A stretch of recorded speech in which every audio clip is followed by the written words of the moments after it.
4 ভাগ 8 ভাগ 5 গুণ 7। তো দেখো এখানে আমরা আগে গুণ করবো। 6-এর সাথে 5 গুণ করলে কত হবে? 30 গুণ 4 ভাগ 8 ভাগ 5 গুণ 7।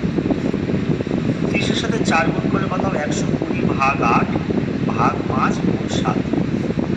এবার 8 দিয়ে 120-কে ভাগ করলে কত হবে? 15 ভাগ 5 গুণ 7।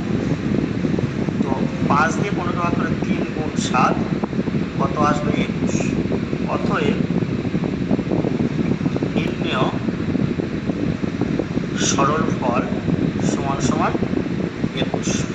পরের দাগ কি বলছে দেখো, বর্গের যা কি বলছে?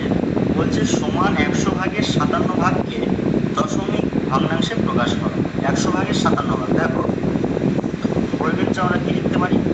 তাহলে 57/1000। তো নিচে 1, 2, 3টে শূন্য আছে, উপরে 1, 2, 3 ঘর আগে দশমিক বসবে। ঠিক আছে, উপরে কত? নিচে 100 আছে, 100 বলেছে, সরি 100 বলেছে। 57/100। তো নিচে দুটো শূন্য আছে মানে উপরে 2 ঘর আগে দশমিক, 1 ঘর 2 ঘর মানে পাশের আগে। তো দেখো 0.57। ঠিক আছে, তো আমরা শূন্য আগে দিকে লিখতে পারি। তো 0.57 এটাই হচ্ছে উত্তর। পরের দাগ কি বলছে দেখো, 6 বলছে শূন্যস্থান পূরণ করো। আয়তাকার চিত্রের অর্ধ পরিসীমা সমান সমান দৈর্ঘ্য যোগ কি হবে এখানে? প্রস্থ। এটা এবার দেখো ইং শূন্যস্থান পূরণ করো।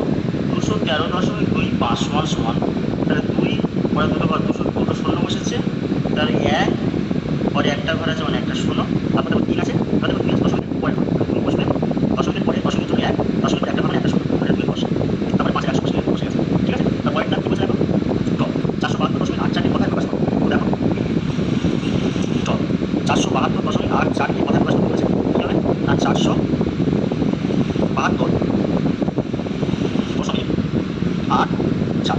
এটা উত্তর। পরে দেখো দেখো, এবার দেখো তথ্য 1.25কে সামান্য ভগ্নাংশে প্রকাশ করো। তো দেখো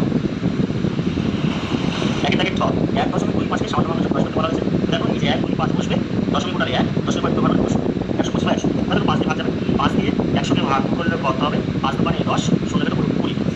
তো 5 দিয়ে 100কে ভাগ করলে 20, আর 5 দিয়ে 125 ভাগ করবো। 5 দোকানে 10, 2, 5, 5 5 25, কত আসছে? 25 আসছে। আবার 5 ভাগ করে 5 4 20, 5 5 এ 25, 5 এর 4 কত আসছে? 5 এর 4।